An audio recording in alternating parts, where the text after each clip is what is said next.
Welcome to Gist with Mrs. Fabulous. Here we gist about matters that matter to married women. I am your host. My name is Funke Bella, aka Mrs. Fabulous, aka Fabulous Funky, the one and only wife of MC Tunde Bella. Welcome to my kitchen. If this is your first time here, welcome!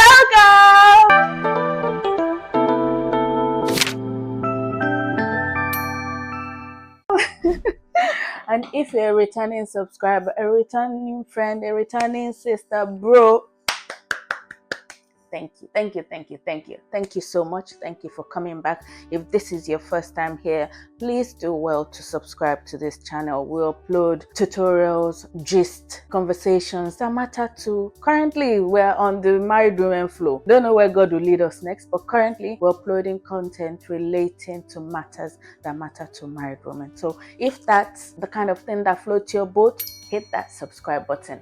If you enjoyed this video, if you think it was helpful, if you think you found it funny or entertaining, click that like button. If you think it'll be useful to somebody else, please share. Anyway, thank you for joining me on Gist with Mrs. Fabulous today. It's a weeknight and this is one of my hashtag this life I can't come and kill myself weeknight dinner ideas.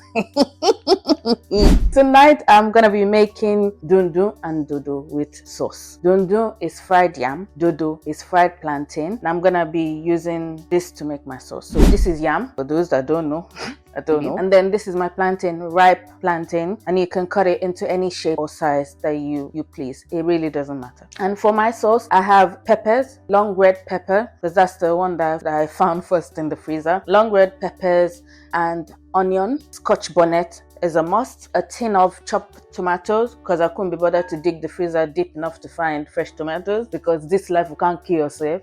And I have some garlic in there as well. So for the sauce, I'm gonna use mackerel and see bits and bobs of leftover chicken, beef, fish, all sorts that have been hanging around in the freezer. Today is the day I'm gonna use it. So it's that kind of sauce. Already Sunday noticed what I was about to cook and it did like this, so you can expect what is about to happen. Anyway, that's that about the food we're going to cook, and you are going to be entertained by just looking at it, and Tunde is going to enjoy eating it, and so will I. Our gist for today, I'll be gisting, I'll carry on doing what I'm doing. As you know, on Gist with Mrs. Fabulous, we're gisting while we're carrying on doing whatever it is we're doing, because it's already late, as you can tell, and the time it took me to set up this set, I would have finished cooking this food already, but because I like it so much, I want to show you, I will spare that time for you. So I'll start my cooking and then we'll start gisting. By the way, before I cut and open this yam, please join me in a quick word of prayer. And for Jono Lori issue.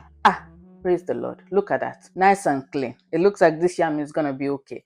Anyway, I'll carry on. So my gist for today, our topic for today is Tarshish. I hear somebody say Tarshish.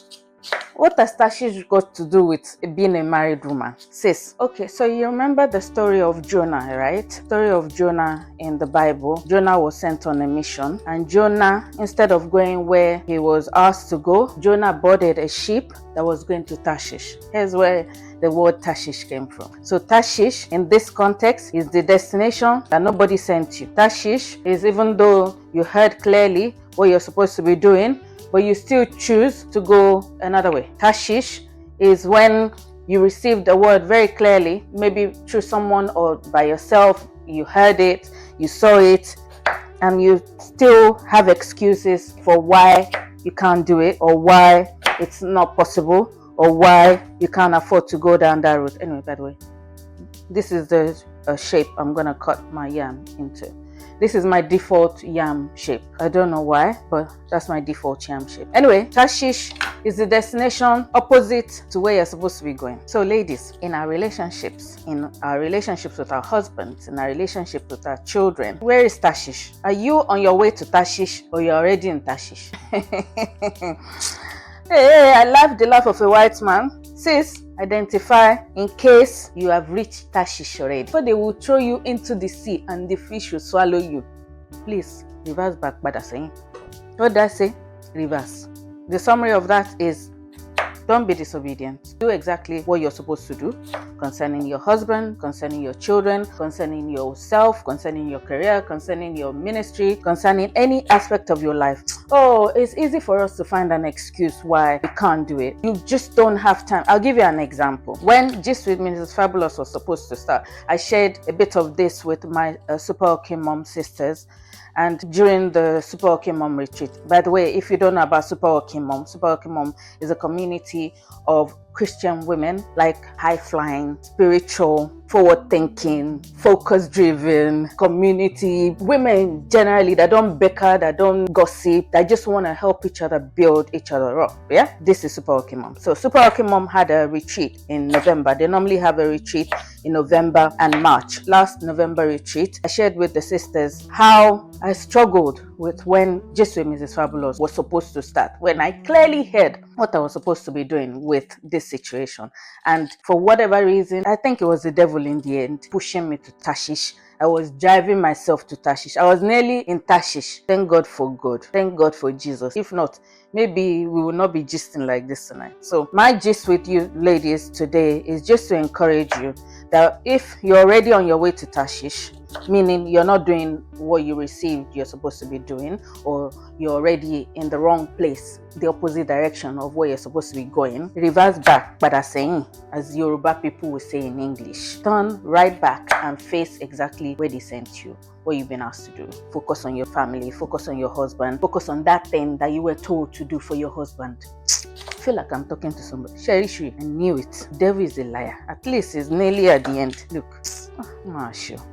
Anyway, focus on the task that you've been assigned, the journey, your calling, the mission. Excuses, like one message that Pastor Mrs. Okosun preached years ago. Excuses.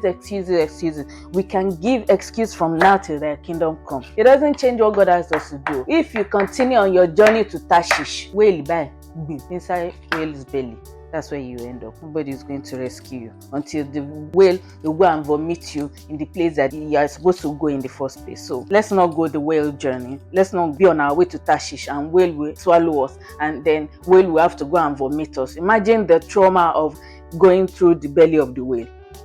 We really don't want to do that. So can I encourage you? I know sometimes the excuses are valid and it's real life stuff, and nobody is saying what you're saying is not true, and it's not. We can see it with the plain naked eye. But the person that called you has equipped you, the person that gave you a mission, that gave you an assignment, they said that you get the strength to go on the journey even before you know where you're going. He has already put what you need to carry out this assignment inside your belly. So sis, just get up and do it. Yeah, don't be disobedient to what God has asked you to do, and don't turn around and go the opposite direction. Be on your way to Tarshish. The whale will not eat us, so will not end up in the wrong place. Anyway, that's my gist. That's the summary of my conversation with you, my dear sisters listening today. Thank you for listening. I'll carry on with the cooking. I'm nearly done with chopping up the yam. Once I'm done with the yam, I'm going to cut up the plantain and then blend the peppers, and I'm going to turn all the burners on at the same time because nobody got time. You have to finish this thing in record time. Turn on all 4 burners because I'm going to boil the fish separately, and I'm going to start the sauce on one side, be frying plantain on one side, and be frying yam on one side. I'll show you in a second. Location 2. So the first part to this cooking is the fish. The fish is already there cooking, and I'm going to start on the sauce because those are the things that are going to take the longest, and then I'm going to start frying the yam and the plantain. I've blended the peppers, lightly blended, shasha consistency. Yano corrected me, but I just can't remember the English of shasha. I think lightly blended or roughly blended or some big English that she was saying, but roughly blended pepper, and let it go in. I'm going to add some more garlic. I like garlic. Some thyme and some salt. Okay, so I give that a good mix and put the lid on it and let it just play. Okay, so we're going to start frying the yam. So I'm hoping to fry them in 2 batches on low heat. 2 batches of fried yam and 2 batches of the fried plantain. That's the plan. I don't want to overfill the oil. I can do it twice. And then as we do, you add a little bit of water and then you cover it. So my yam is on. Now I'm going to start my plantain, and I've cut my plantain into this fun size or shape, and I'm going to fry it over here. I'm not going to overfill the plantain either.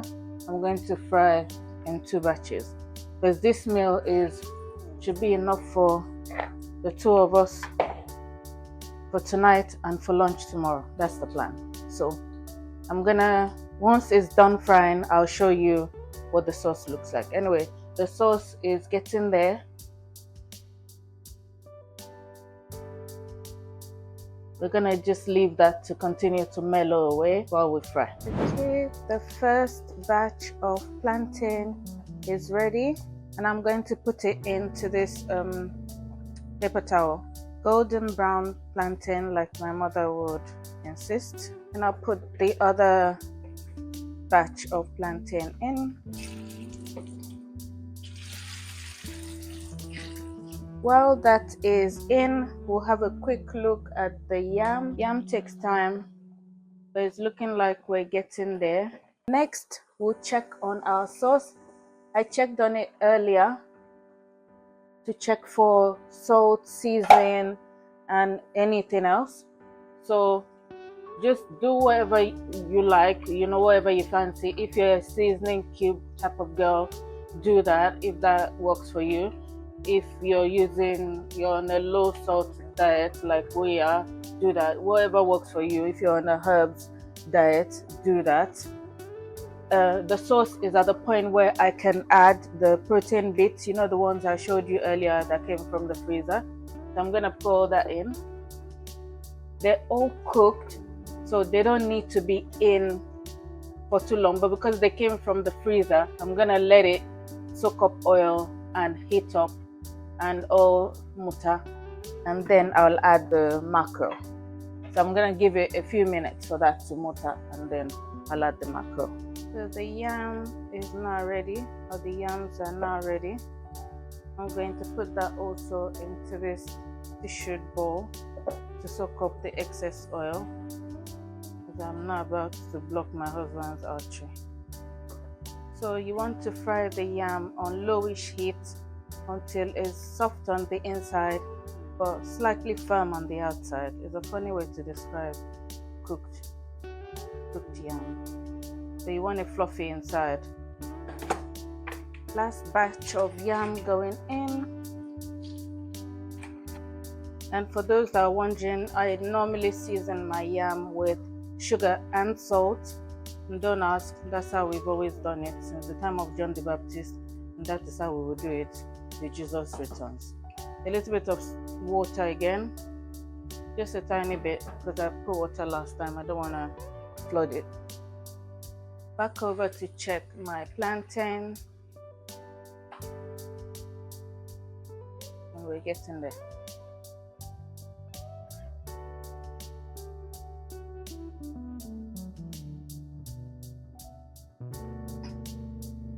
Okay, so the plantains are all ready. I've taken them all out. And the last thing we're waiting for now is the sauce. And look at that.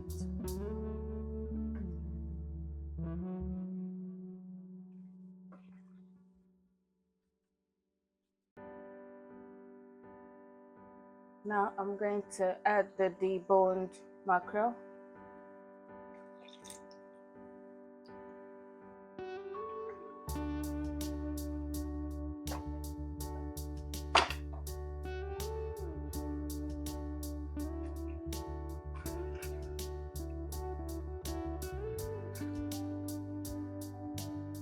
So this sauce is pretty much ready.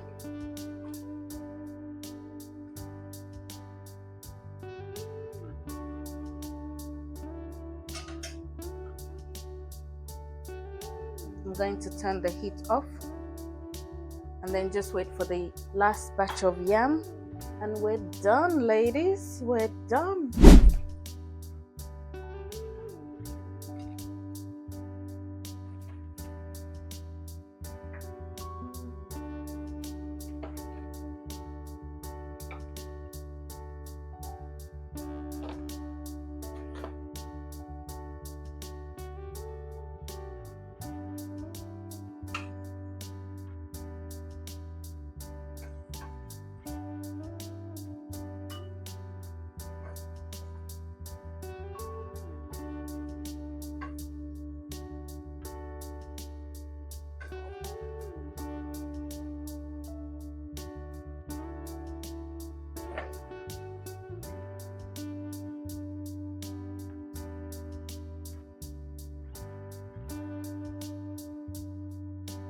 Thank you so much for sticking with me all the way to the end. If you're actually still here all the way to the end, a round of applause to you. Thank you. Thank you for watching. Thank you for coming.